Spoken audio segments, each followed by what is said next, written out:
No samurai, no samurai, no samurai. Phew. Alright, no samurai, no samurai, no samurai, no samurai.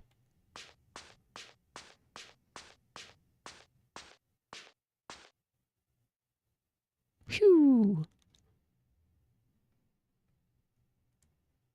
I think the drum that sounds when the samurai appears is actually pretty scary.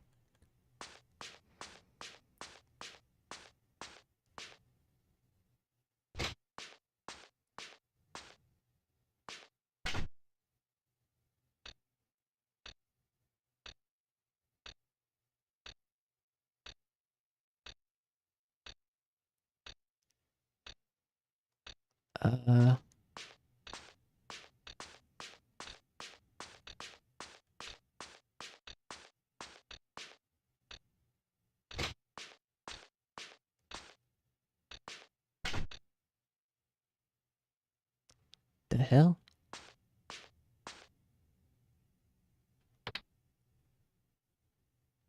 I ain't never been in here. This isn't what I was looking for.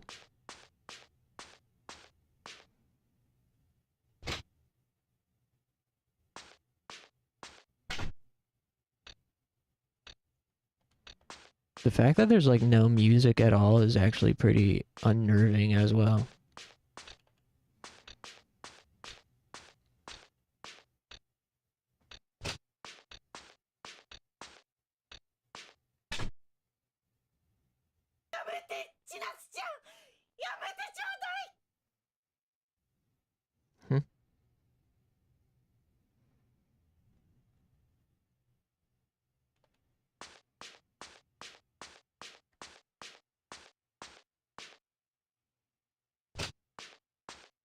Hey, wait. This isn't where I meant to be.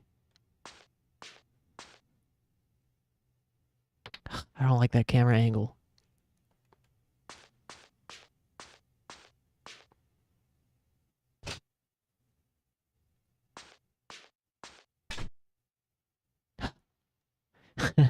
Every time it loads, I get kind of scared, which is cool. And thank God the motherfucker doesn't just like randomly show up. I mean, he shows up randomly, but you have to only when you enter his zone. Like, I don't think he just like shows up while you're exploring a room if he's not already in there.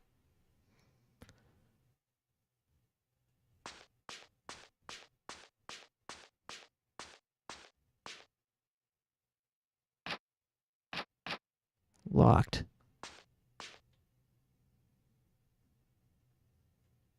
Is this the key?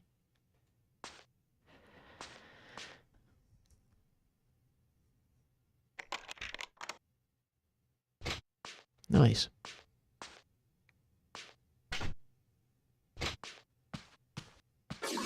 Whoa. Oh.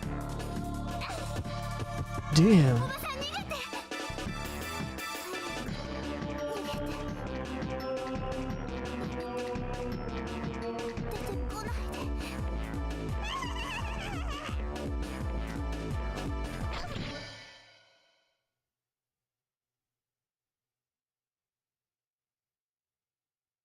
Now saving.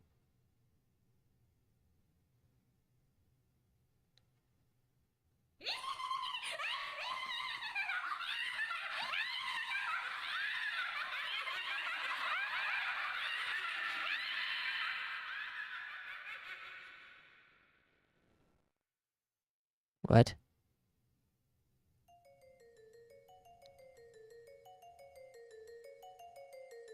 What?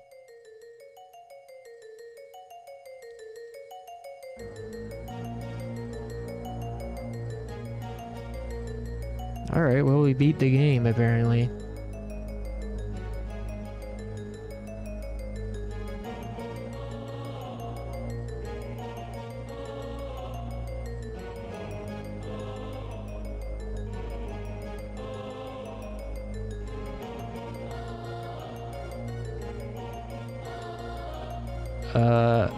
Alright. How many endings are there?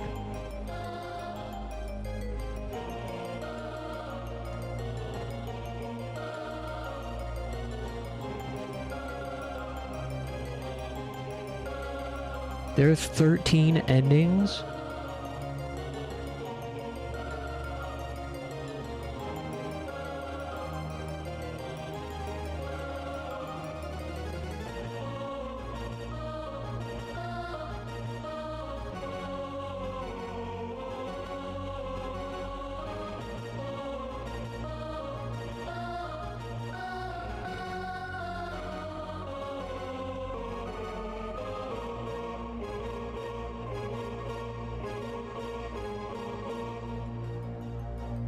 Which one is the true ending? Can I just like get the true ending? Or like the one that like lets you see? Because there's supposedly chapters as well. Like, I don't think we even got to the second chapter.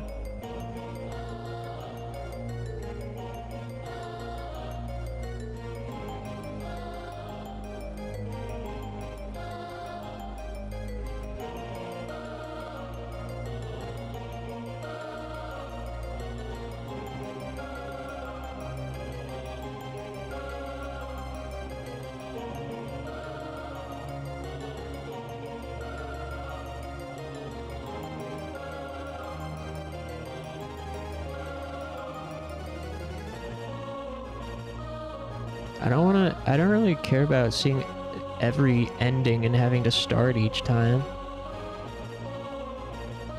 I'm trying to find out if there's a, like, which ending A. Maybe we should go for ending A. To play full ending. Okay. A ending.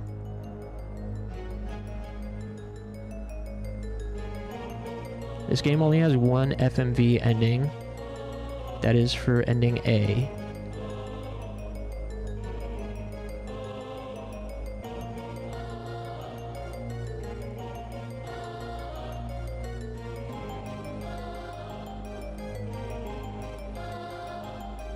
By saving at the right times, the game can be played, so you only need to play through twice to get all endings.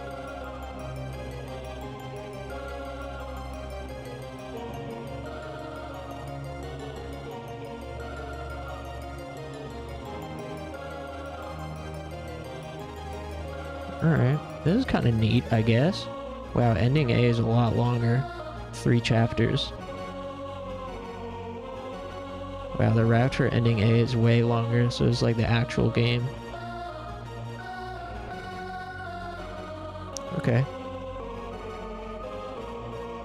Ending rank is M.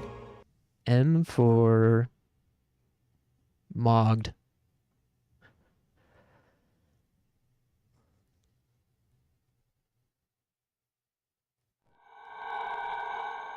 This opening scene is really sick, though.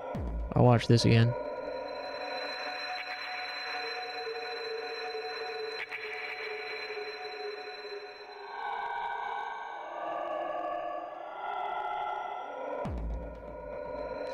Oh yeah, we still need to play more of the Fatal Frame 2 Wii remake.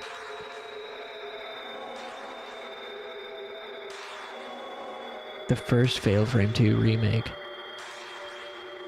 How do we not immediately get mogged by Scissor Kid? Well, I guess we'll find out.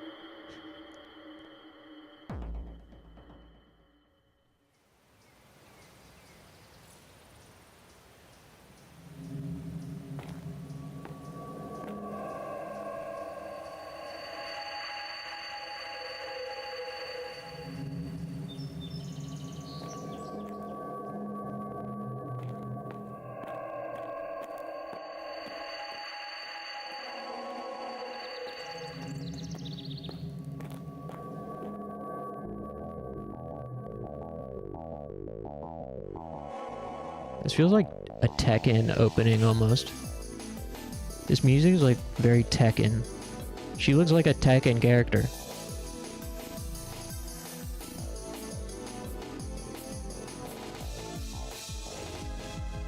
It's Yoshimitsu.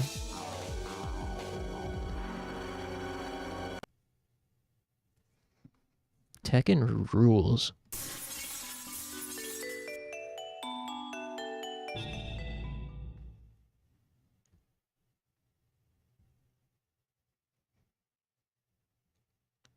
Clock Tower 2.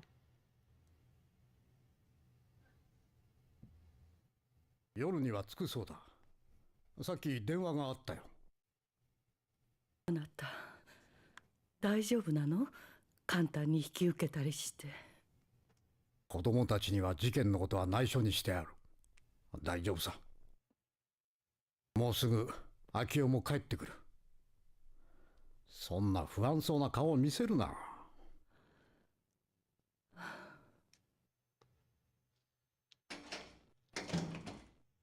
秋代かな？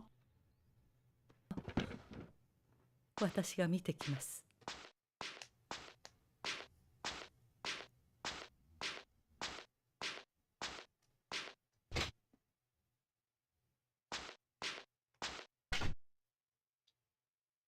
御堂島。やはり斎藤家の呪いが。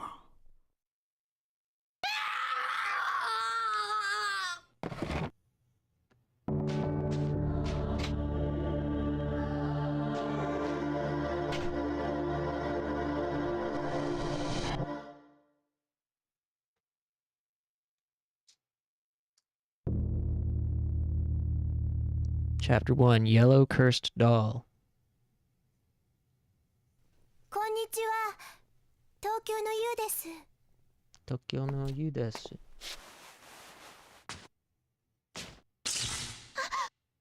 やだ。今の音。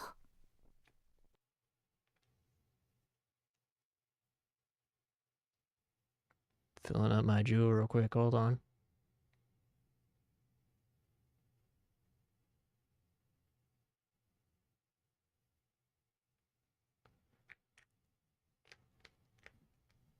I think I got another half hour left in me.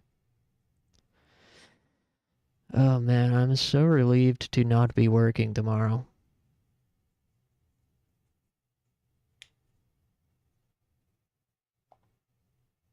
Today was such a nightmare. And I also finally got an automated message to schedule a meeting with an academic advisor at the school, so I gotta make that happen. And it seems, which is good, because it means all my shit's been processed finally. And hopefully start classes in March.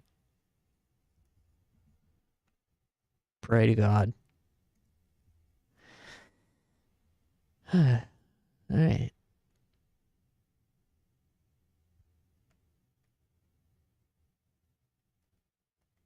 Still not in school yet? No. My stuff got delayed because there was a issue where my stuff didn't get processed in time. So I thought maybe I'd be able to get in January, but then that didn't work either. So now spring semester starts in March, and it sounds like, you know, fingers crossed, it sounds like it's going to work out this time, because I finally got the automated message to schedule a meeting with an academic advisor.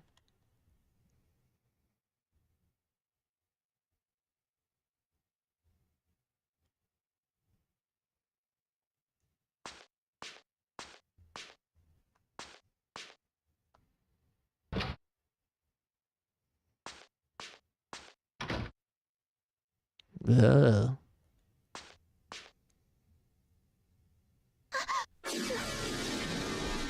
Damn, look at all that pee-pee on the floor. Gross.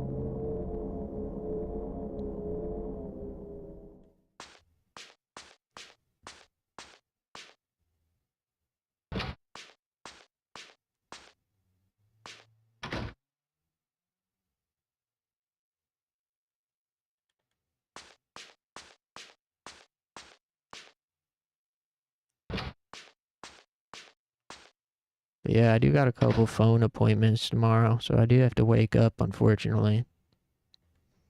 And I got an errand to run. But, at least I'm not doing any fucking audio, visual, or karaoke work.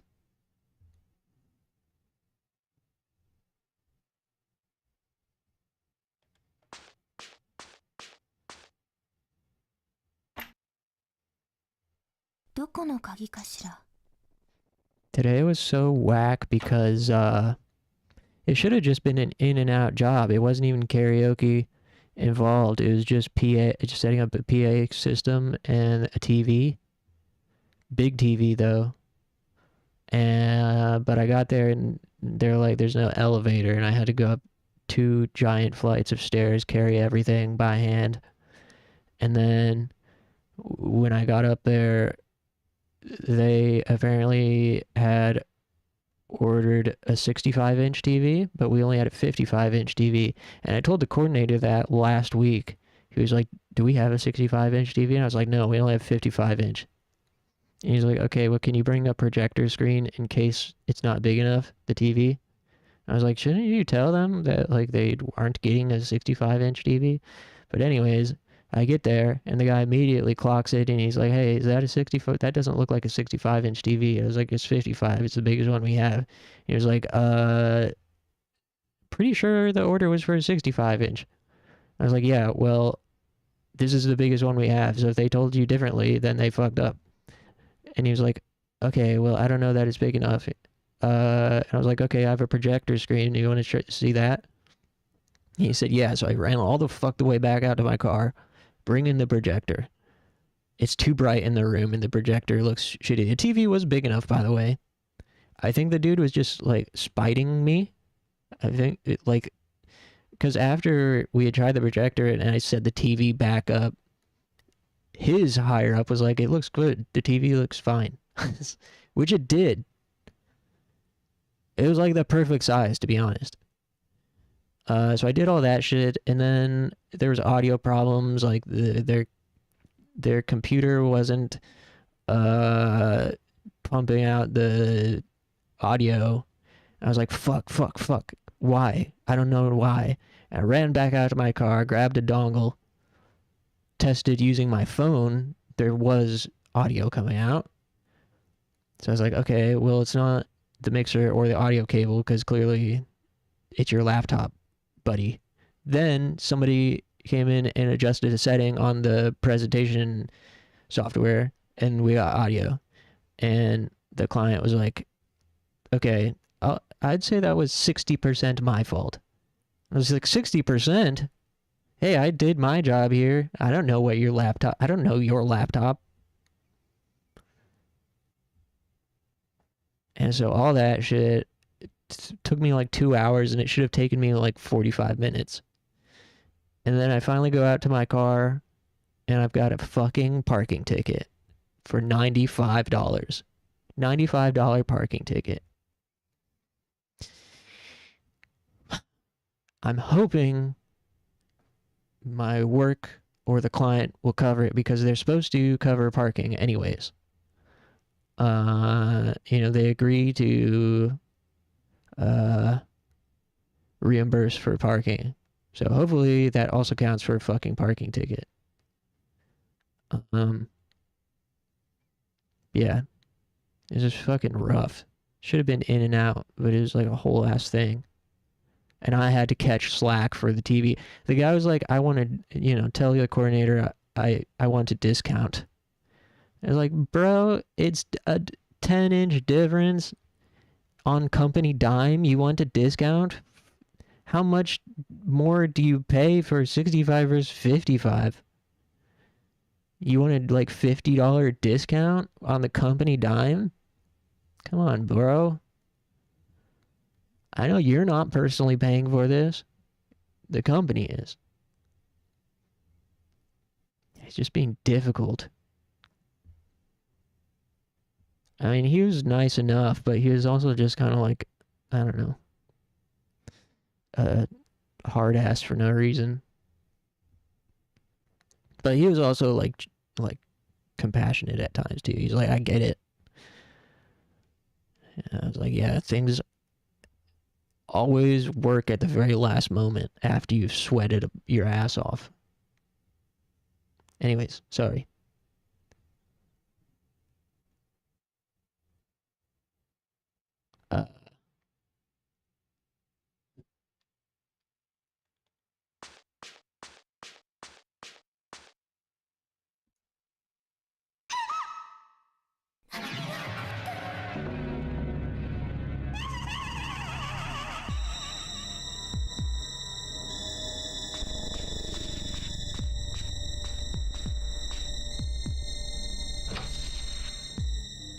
And I also made more work for myself because I was just like so ready to get out of there that instead of like wrapping the cables properly and putting everything neatly away, I basically just threw all the shit into the bag.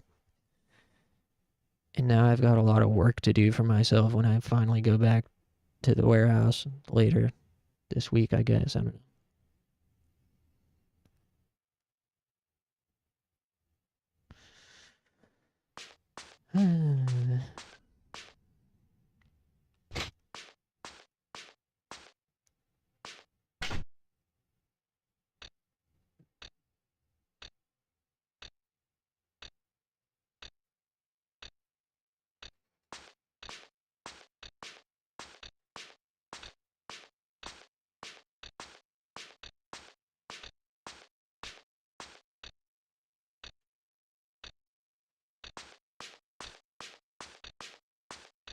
Gotta hurry up and become a famous YouTuber so you can quit your job? Yeah. Dude, it's so hard making content. I've got like no drive anymore. I don't have any drive for it. But I think after I get the top 2025 stream finished and that edited it into a video, and then I also get the last Angel Wing Zero song out, I think I'll have more capacity for other stuff.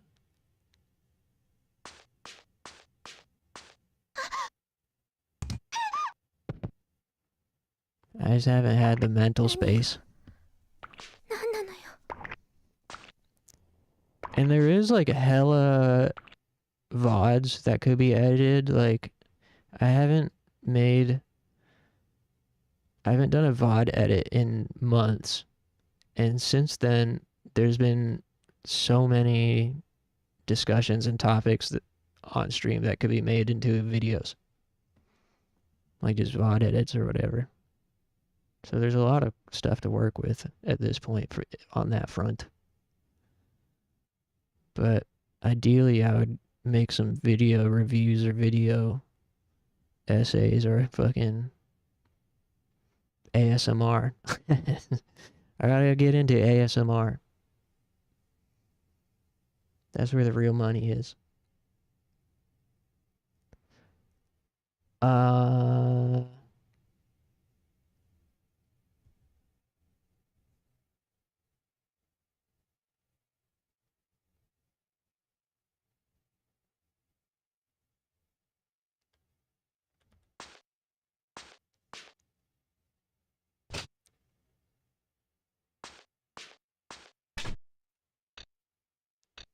I think I'm starting to lose concentration here. If that wasn't obvious.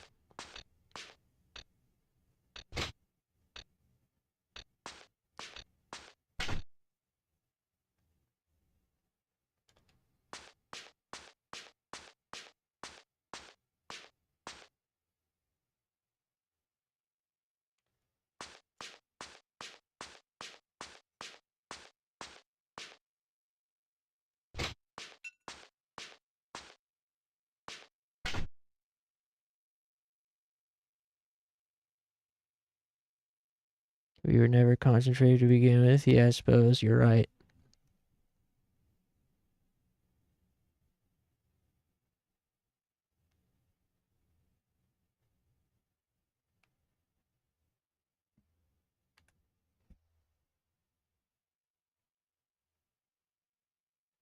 That 90s game was one long. What am I even watching? Yeah. I think it was entertaining though. I want to see what happens.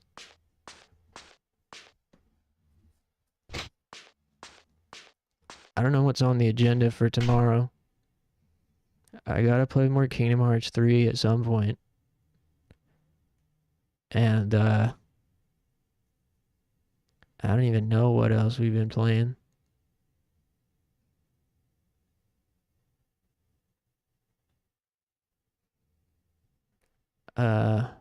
What have we been playing? Clash Artifacts of Chaos, the moldy carrot guy. We were playing Katamari. Oh yeah, maybe more Deus Ex, maybe. Oh yeah, and the Battle Angel Alita game. Grim Fandango and Shenmue. Far Cry. I don't know. I kind of like lost interest in Far Cry. Yeah, there hasn't really been like a main event type game.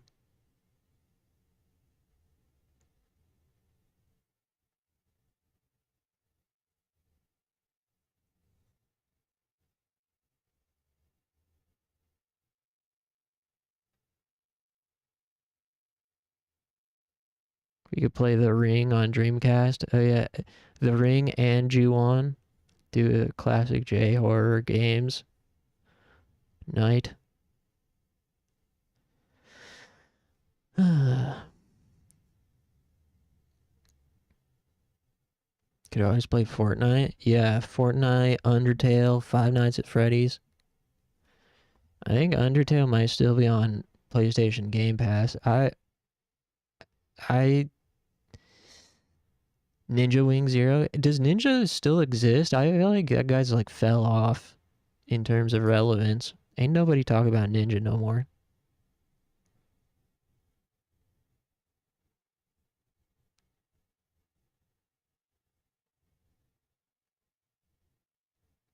I was gonna do like I was gonna try to start incorporating sellout streams where I just play like Twitch games like fucking Car Wash Simulator or whatever. Five Nights at Freddy's, Undertale.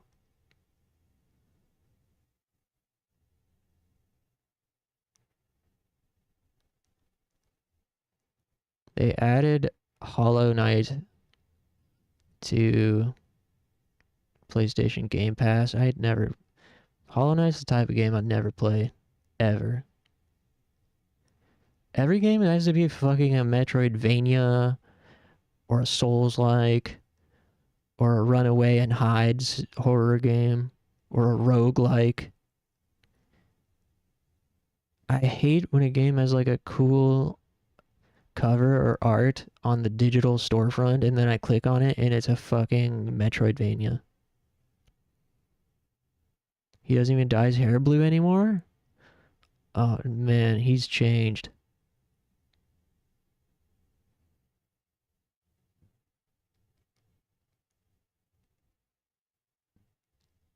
Let me take a look. I wonder if they still have Undertale on the Game Pass.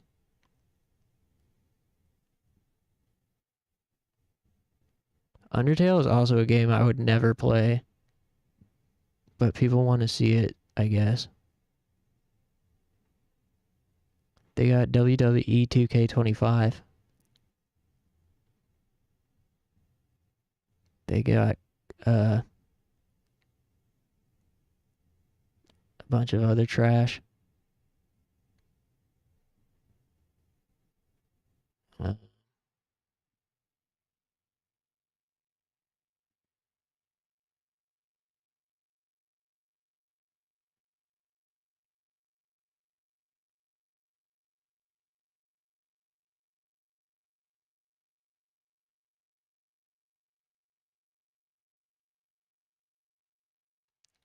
Untitled Goose Game. That's a Twitch game, right?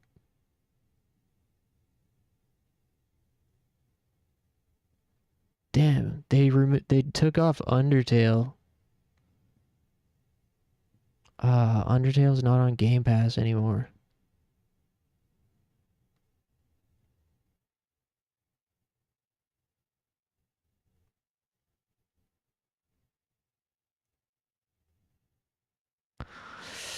Alright. Well. Seems like I'm done gaming for tonight.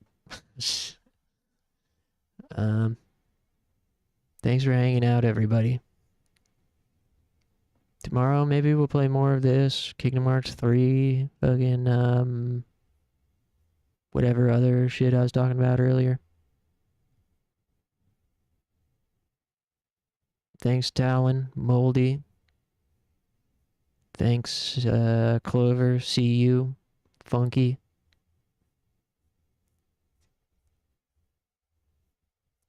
I think that was everybody. But if I missed you, or if you're lurking, I'll get you next time. So, yeah. You guys have a great rest of your night and a great day tomorrow, and I'll see you then. See ya.